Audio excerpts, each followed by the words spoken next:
Good morning. Today I am going to be making soap from our deer tallow, and actually the deer that Brian harvested this year had zero fat on it, and so I was I was pretty disappointed that I hadn't asked friends of ours that hunt this year just to save me their tallow or their fat from their deer, because ours didn't have any. But luckily, every other year when I've harvested a deer or Brian or somebody, I've asked to save the fat, and then I render that fat and purify it and keep it in the freezer. So I have quite a bit of rendered fat left over from previous years.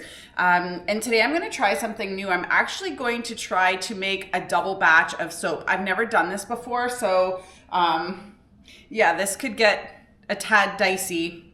But the measurements are so exact that it should be okay. My biggest fear is that my pot that I render the fat down in isn't going to be big enough, but that's not a huge deal. I'll just grab one of my larger pots, and I think that's the only ingredient, or that's the only tool that is not going to be big enough. I have enough molds and everything else. So before I get started, let me tell you kind of what you're going to need if you want to do this. This is what the soap looks like when it's done. And they last quite a long time. So we use this at our kitchen sinks, at the laundry sink, in our showers, everything. This is the only soap that we use. And so I really like it. So I just wanted to bring you a bar kind of to show you what it looks like. So let me talk about the things that you're going to need to make soap. So you do not need a fancy mold. So these I got at Canadian Tire. These are the silicone the silicone loaf pans. I just waited till they went on sale, and I bought way too many of them. But today with my double batch, I'm going to use them. And then of course on Amazon, I got these bee molds. And so one single batch of soap, I'll put in the description box below the recipe that I use and where I got it from, because this is not my recipe. But how many do I have? 1, 2, 3, 4, 5, 6, 7, 8. So I have 8 bee molds, and the single batch of the soap fills all of these. Likely I'm going to have all of these full, and then probably 2 or 3 of the loaf pans full. And then I'll show you how to cut it tomorrow. You're going to need, for a single batch, 737 grams of purified rendered tallow. It does not look this beautiful when it's first off the deer. You have to slowly melt it down and then go through a purifying process. I think I have a video of that. If I do, I'll link it in the description box below. Super easy process. So you'll need your tallow. You need some kind of a kitchen scale that measures in grams. You need 1,106 grams of olive oil for a single batch. You need 737 grams of coconut oil. I buy this one from Costco. Same with the olive oil. You need 482 grams of distilled water. I never buy water. This is the only time that I actually purchase water. Then you need 366 grams of lye crystals. These can be difficult to find. I found it at my local hardware store. And so just right out of the gates, whenever you are using lye, this is a corrosive material, especially when it becomes activated when you mix it with the water.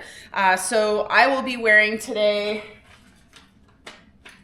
rubber gloves, safety glasses. I have long sleeves, long pants, and I'll even wear rubber boots because it is highly caustic if you get it on you. So it's important that you do this outside. I do this part outside when I mix the lye, and I'll show you. In case you get it on you for any reason, you should always have something to counteract or to neutralize the lye. So I always keep vinegar with me when I'm using it. So just have some vinegar on hand just in case. I have all of these tools that I use to load the molds and scrape the pans and things like that. Because lye is so corrosive, you should work with plastic utensils, and I just got these at our local Salvation Army. So yeah, it's super cheap. I have some containers for measuring ingredients. I have this plastic container. This is what I mix the water and lye solution in. I have a thermometer because temperature is important when you're making soap. And I'll talk to you about that when we get there. So you need something to monitor temperature both when you're melting your fats and when you're mixing your water and lye solution. You can use your hands to mix this, but it takes a very long time. So I have an immersion blender, and it takes long enough that the motor in here gets hot because it takes quite a while to have it reach basically what's called saponification when it turns to soap. You need some kind of reservoir to do the mixing in, and I recommend something with like higher sides just to avoid any splash. Yeah, any rubber gloves. I usually wear a new pair every time and then use them for other things after I've cleaned them. And then once the molds are set, once the soap is in the molds, to dry overnight, I cover them. I just made these. They're pieces of cardboard with saran wrap wrapped around them just so that when you cover them, so once the soap is in, you cover this with a blanket so it cools down quickly. And so just so that my blanket doesn't get all soapy, I use these to cover. But you could use like plastic placemats or anything plastic to kind of cover that. If you have those like baking sheet liners, you could use that. You could actually probably use, I just thought of this, you could probably use parchment paper. But anyways, these are what I continue to use over and over again. I'm gonna measure everything out and then I'll bring you back for the mixing part. This is going to, doubling this recipe is 3 bottles of olive oil. 2,212 grams. So if you're gonna plan on doubling it, make sure you've got all the ingredients. If this is your first time making soap, I recommend doing a single batch just because I've never done this before, so I'd hate if you were gonna try it to have you do it and it not work. Well, you'll see at the end of this video whether you should or shouldn't do this, but I've got all my fats melted down together. So in here we have the deer tallow, olive oil, and coconut oil. The majority of the oil is actually olive oil, and then your 2 solid fats are your coconut oil and your deer tallow. But you just want to get this so they're all melted together, so you can just see like there's just a couple of really small chunks. So at this stage I just stir, you know, like this until I don't see any chunks anymore, and then I turn the heat off and let it cool down. And it takes the oil to cool down a lot longer than the lye and water solution. So I always do the oil first, and then as it's cooling, I'll do the other. And then this morning it was -23 outside. I always make soap when it's cold outside so I can use a snow pack to help cool everything and the temperature outside. So if this isn't cooling fast enough, I just stick it outside for a little bit. Okay, I think we're good there. I don't see any more chunks. Just took a temperature reading of the oil and it's like 145 degrees Fahrenheit, and it cools slower than the water lye solution. So I've just put it out on our wood carts for now, but now we are going to mix the lye and the water. So just before you do this, make sure you have long sleeve shirt, long pants. I have rubber boots on, and I don't have safety glasses that have a prescription, so I need to see. So I'm wearing these bigger cheater glasses. So these are my measuring containers. I've got my thermometer, which I won't use just yet, my mixing spoon. So we're going to measure our water first, and I am going to be mixing 482 grams of water. When you're using your kitchen scale, I always make sure you tear it out or zero it for your so that you're only measuring your ingredients. And whenever you're doing this, you always add the lye to the water. So if you're going to do a single batch, you're going to measure 366 grams of lye. I'm doing a double, so 732.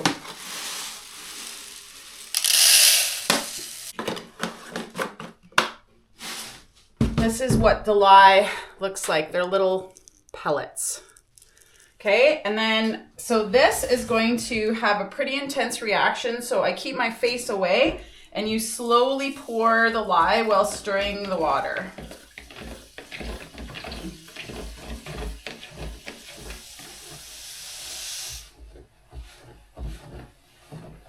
And you'll start to see it kind of steam.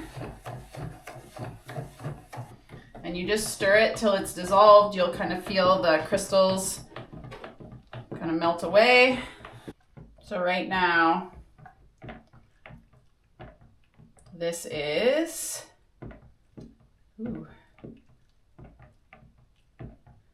210 degrees Fahrenheit.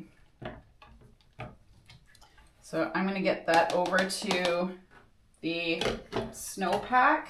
So I made this nice little pack. I'll just put that in there. I don't want any more water in, but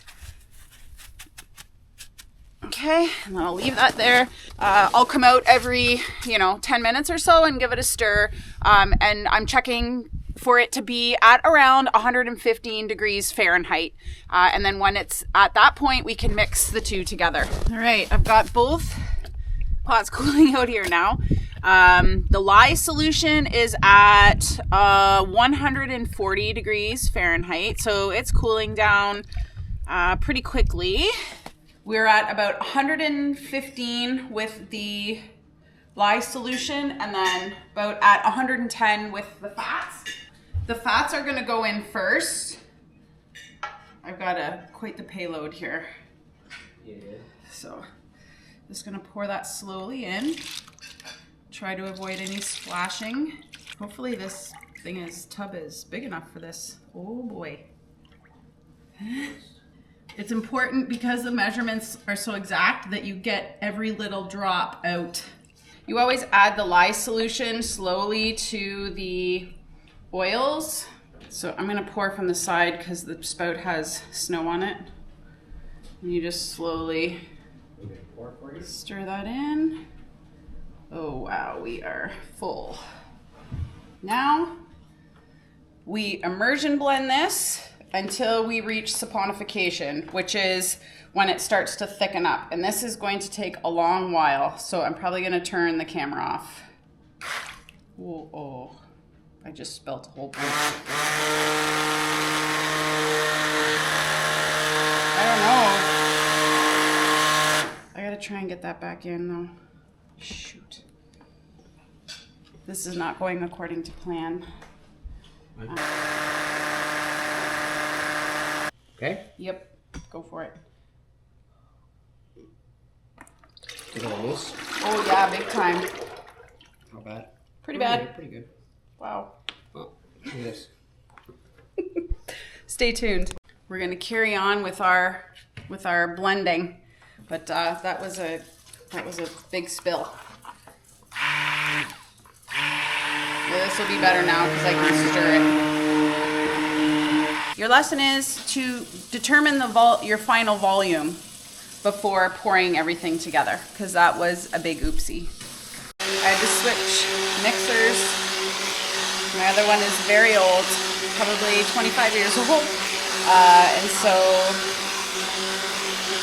it was getting really hot on my hands, so I think it's time to retire that one. I've reached light trace, which means that when you pick up your mixer, that's hot. When you pick up your mixer, and you can drizzle and you can see the marks in the solution, that is called light trace.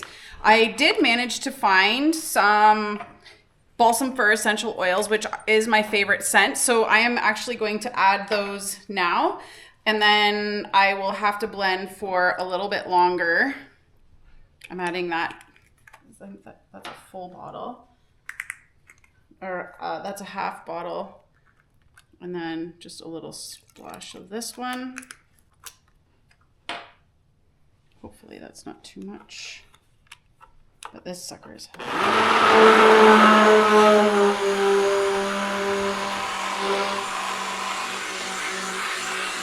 You mix that in. It's really important to understand what trace looks like, so I just want to show you. So see, when I pick that up, I can make a circle, I can drip some lines, and you can see where the drips are. That's trace.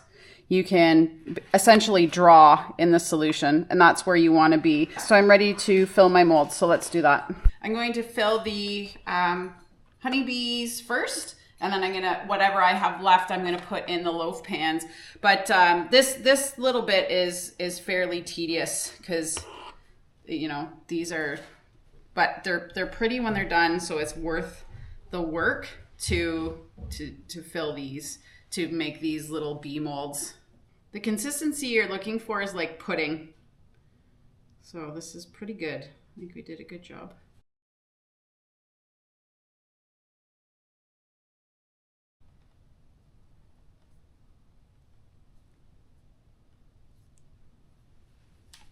Just gonna put that over top like such.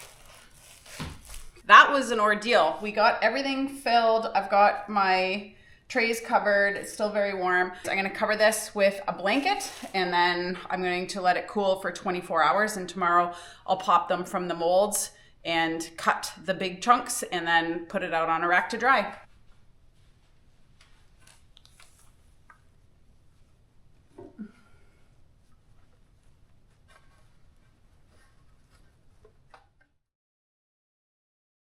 Okay, good morning. It's the moment of reckoning. The soap has been curing for 24 hours. Ooh, I can smell the balsam. So let's see what we've got. I'm just gonna pop a couple of these out because I'm gonna dry them in the laundry room. That's where I usually dry them, so I'm gonna move them in there. But yeah, there you go. So super cute. They turned out nicely. Let's see.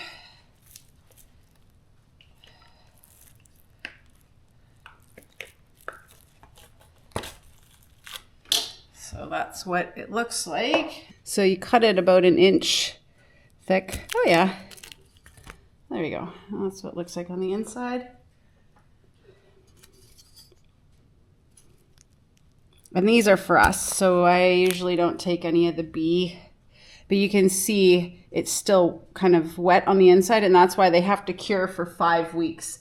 So these will sit on the counter in our laundry room for about 5 weeks. And then I do a pH test, and we look for a pH of 9. And and then you can use them.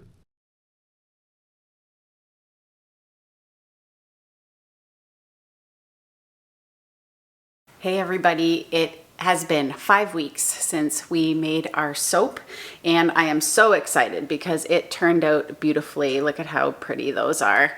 But there is one step left before we start to use it, which is just testing that the pH is correct. And so a couple of years ago now, I ordered a little pH test strip on Amazon just to make sure that my soap was okay to use.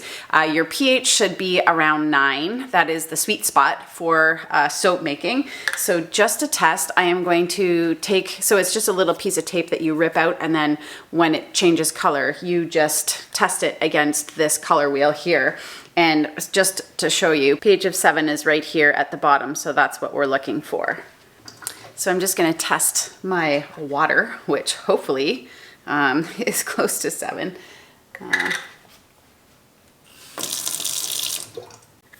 I just put it on the test strip, so it is right between 6 and 7. Well, it's definitely 7, so right there.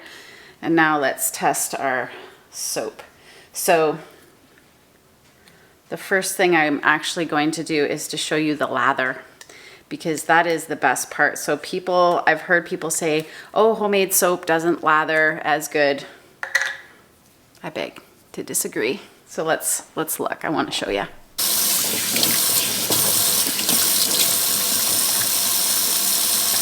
There you go. That is the most beautiful lather. It's soft and, just like soap should be when you're looking for a good lather. I'm just going to take my test strip and I'm going to lay it on the soap, and you can see it changing there immediately. So I just want to get that little bit area kind of covered. For the soap, we should be right around 9. And there you go. So here is the number 9, and we are right there. So we're good to go. So it is really that easy to make your own soap. Just don't make the mistake I did and underestimate the volume if you're making a double batch, but that was easily solved by just using a bigger pail.